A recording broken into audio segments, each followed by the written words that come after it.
So, Hazbin Hotel has been getting dunked on pretty hard by the general population. So, after Hell of a Boss's disappointing Season 2, I guess, I'll be honest, I don't really watch Hell of a Boss, Viv has probably been put through the emotional ringer this week. I'll be completely honest, I wasn't really all that excited for this show, like, at all. I watched the pilot a number of years ago.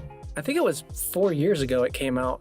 God damn. I mean, I knew it had potential, but I've changed a lot as a person since then. My palette has definitely changed a lot since the original pilot, and I think the actual show was going to have to do more to get me hooked back into this world. So after watching the first 4 episodes, what do I think of this show? Well, it's complicated.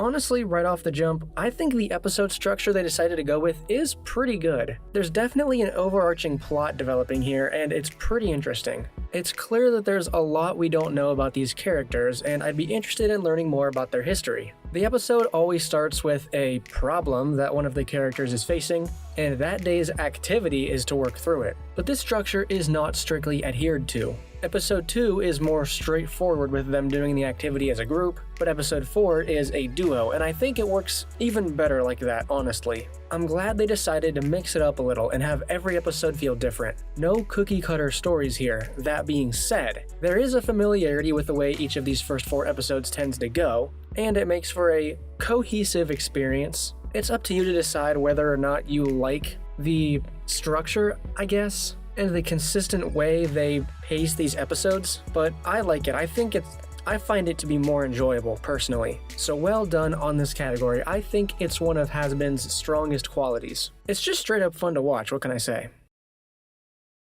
I'm starting to believe Now that we've began this review with something positive, let's talk about something that I didn't think worked as well: the singing.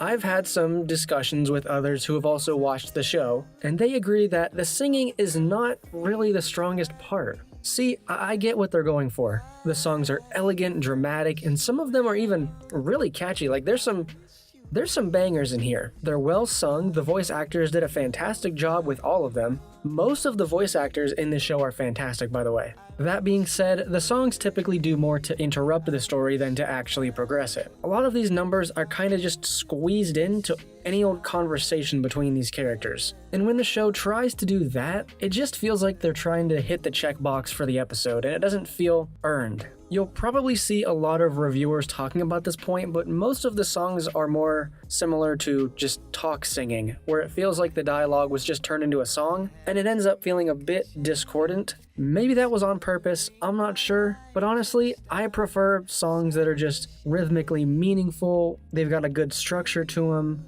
I know what they're about, and they're not just kind of dialogue. The episodes have a fantastic structure to them, the songs, however, do not. I'd say they get better over time though, if that is one thing. They kind of start out with the weakest ones, and then they slowly start to get better. My least favorite is the Angels number at the end of episode 1, and the objective best one is Angel and Husk's duet at the end of episode 4. So again, they get better, maybe they're just finding their stride, I don't know. In any case, I think they just work better when they stick to a rhythm.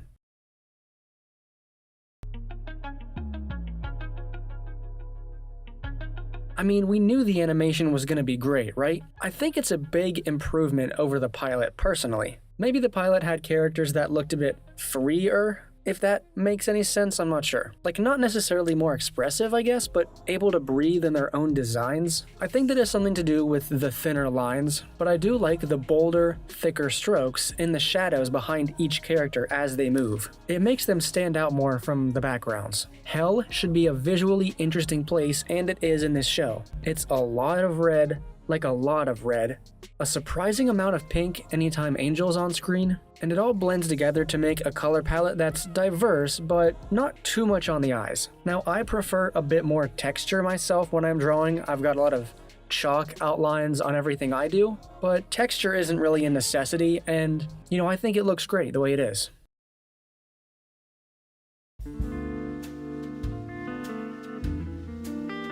I do have to get serious here, though. Yeah.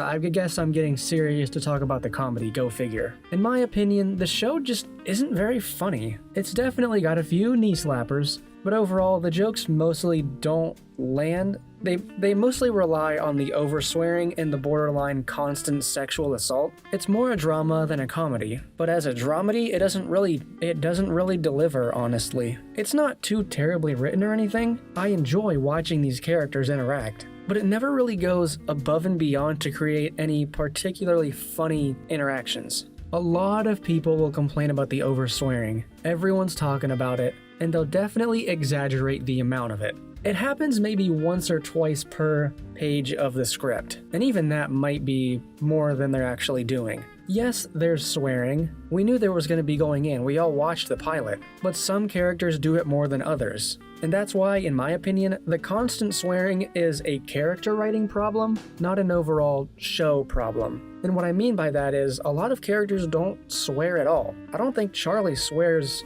once. Maybe she does like once or twice. I can't even think of a time where she did. Yeah, Angel does a lot, but I think if they just wrote a few of the characters a bit better, then the amount of swearing would go like way down. If they can find more ways to make the characters interact without this, I think this show would be a lot better for it. Yes, we're in hell. There's gonna be some swearing naturally, but maybe we don't need to be this heavy.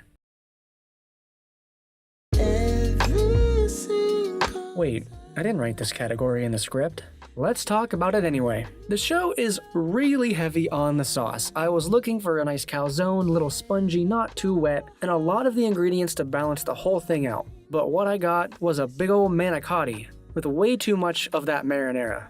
What was I talking about? Sex is a theme that runs through everything in Hazbin Hotel, and I mean everything. The comedy, the character designs, almost every single background character. Sometimes it feels like everything is fine-tuned to be as, I don't know, sexual as possible. Maybe it's because I am a 100% grade A cis-white furry-ish American male, but sometimes it's hard to even look at some of these character designs without my lizard brain setting off the fireworks. I'm being facetious. And maybe it's just a problem with me, but this show can, at times, especially during some scenes, just feel like I'm watching a straight-up hentai, and that's not a positive, but it's not a negative. My favorite episode is episode 4 because it takes the concept of sexual abuse a lot more seriously. I mean, I really do appreciate them actually showing that side of Angel's character. I think it was something that they needed to do quick for us to take him a little bit seriously. But some of the images shown, especially in that episode, they were hitting a little too hard. Like it was really getting there. I don't know, I guess I'm bringing it up because I know there's a lot of people out there who are sensitive to that, including me.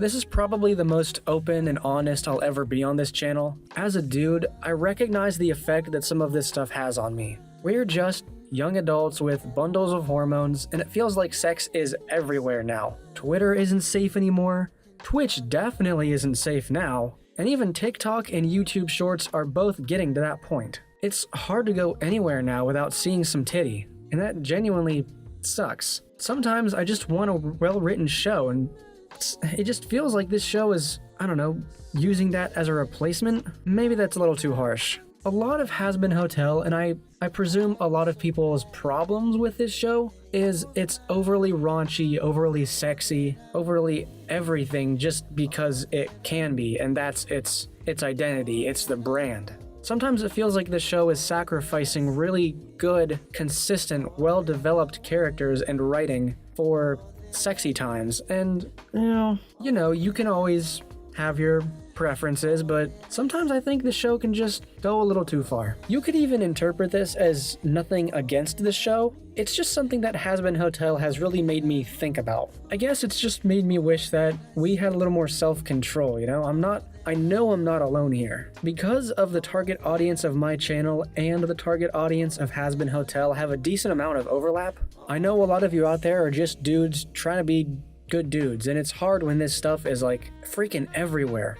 So all this is to say that it's just something to be aware of if you decide to watch this show. This wouldn't be a review if I didn't let you know of some of the things that were actually in here. If you're struggling with sex-related issues or even a lack thereof, just be careful with this one. I went through a really depressive few weeks last year because of this stuff. You know, body image, thinking I wasn't good enough, and I would never wish that on anybody. You might be thinking that's tangential and isn't really related, but this show just has a lot of things related to sex in here, and if it's something you're struggling with, or if it's a sensitive topic, just be mindful of that. Maybe this whole semi-rant venting will age horribly, but honestly, I'm just glad I was able to get that off my chest. Just be careful out there is all.